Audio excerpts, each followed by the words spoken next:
दोस्तों स्कीम गुरु में आपका स्वागत है। आज के इस वीडियो में हम बात करने वाले हैं हरियाणा में बुढ़ापा पेंशन हो या विधवा पेंशन हो या फिर विकलांग पेंशन हो या फिर बोना भत्ता पेंशन हो, पेंशन को लेकर बड़ा अपडेट मैं आपको देने जा रहा हूं। वीडियो पूरा देखना, आपको काफ़ी फायदा होगा, काफ़ी बेनिफिट होगा।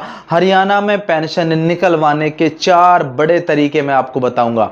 जी हाँ, आप लोगों ने सही सुना, 4 ऐसे तरीके बताऊंगा जिनको जो है आप लोग अपना लेते हैं। आप लोग इन 4 तरीकों से जो है काफ़ी सारा फायदा भी हो सकता है। एक तरीका ऐसा है, अगर आप लोग बार बार करते हैं तो आपकी पेंशन पूरी तरह से रोक दी जाएगी, पूरी तरह से आपकी पेंशन को होल्ड हो सकता है, होल्ड किया जा सकता है।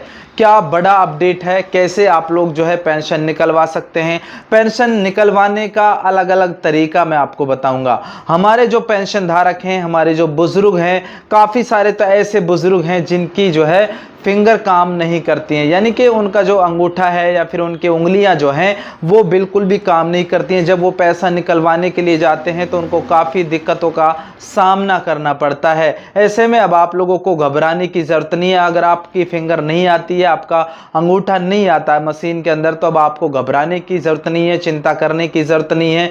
तब भी आपकी पेंशन निकलेगी और बहुत ही आसान तरीके से निकलेगी। कैसे निकलेगी, चलिए मैं आपको स्टेप बता देता हूं। दोस्तों, पेंशन निकलवाने का पहला तरीका, आप लोग अपनी बैंक पासबुक ले सकते हैं, अपना आधार कार्ड ले सकते हैं और अपनी पेंशन जहां से आपको पेंशन मिल रही है, लाइक आपको HDFC बैंक से मिल रही है या फिर स्टेट बैंक से मिल रही है या फिर सर्व हरियाणा ग्रामीण बैंक से आप पेंशन ले रहे हैं या फिर डाकघर से आप लोग ले रहे हैं या फिर कोऑपरेटिव बैंक से आप लोग ले रहे हैं, आप लोग अपनी पासबुक, अपना आधार कार्ड लेकर जाइए और वहाँ बैंक की जो स्लिप होती है पेंशन निकलवाने की, पैसा निकलवाने की जो स्लिप होती है, जो वाउचर होता है, उसको फिल आप लोग करवा लीजिए और उसके बाद में कैश काउंटर पे उसको दे दीजिए, आपकी पेंशन निकल जाएगी।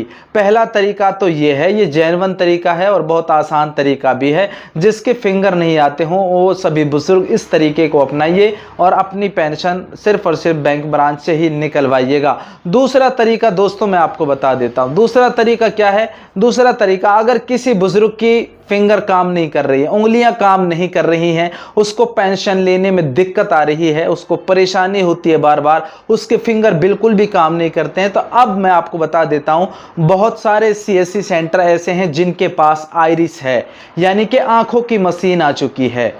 वो आंखों की मशीन के जरिए आपकी आंख को स्कैन करेंगे और अगर आपके फिंगर काम नहीं करते कोई बात नहीं, आपकी आंखों को स्कैन करके आपकी पेंशन निकाल देंगे।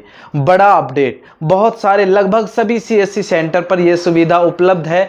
अब आपकी आंख को स्कैन करके आपकी पेंशन निकाल देंगे। 2 तरीका मैंने आपको बता दिया, ठीक है। फिंगर नहीं आते आप लोग आइरिस से निकलवा सकते हैं। उसके बाद में दोस्तों हम बात करते हैं यहाँ पर तीसरे पॉइंट्स के बारे में। तीसरा पॉइंट बहुत ही इंपॉर्टेंट पॉइंट है, उसके बारे में अगर हम बात करें, आप लोग पेंशन निकलवाना चाहते हैं तो आप लोगों को अपने आधार कार्ड और अपना जो है बैंक खाते के साथ आधार कार्ड का लिंक होना अनिवार्य है। आप लोग कहीं भी, किसी भी जिले में हो, किसी भी गांव में हो या फिर भारत के किसी भी राज्य में अगर आप लोग हैं और आप लोग अपनी पेंशन निकलवाना चाहते हैं, आपकी पेंशन निकल जाएगी, बशर्ते कि आपका आधार कार्ड आपके बैंक खाते के साथ लिंक होना चाहिए।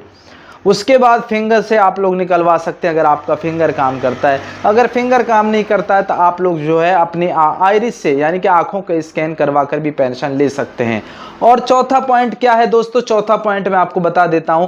बार बार हमारे पेंशन धारक जो है ऐसी गलती कर रहे हैं, जो पेंशन धारक, जिन पेंशन धारकों ने अपना ATM कार्ड इशू किया हुआ है, बहुत सारे पेंशन धारकों ने ATM कार्ड जारी कराया हुआ है और वो पेंशन जब आती है तो ATM से पेंशन निकालते हैं, ट्रांजैक्शन ATM से करते हैं, तो ऐसे में उनको बड़ी दिक्कत हो सकती है।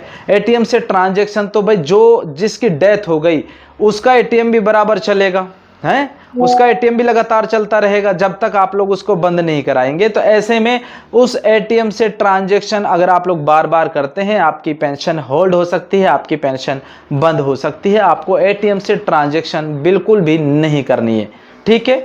फाइनली ये अपडेट आपके साथ साझा करना था और इस वीडियो को आप लोग उन सभी पेंशन धारकों तक शेयर कर दीजिए जो पेंशन धारक ये गलती कर रहे हैं, अपना ATM यूज़ कर रहे हैं तो बार बार गलती करने से उनको दिक्कत हो सकती है। इस वीडियो को आप लोग ज़्यादा से ज़्यादा शेयर करिएगा और स्कीम गुरु को अगर आप लोगों ने अभी तक सब्सक्राइब नहीं किया है तो कर लीजिएगा।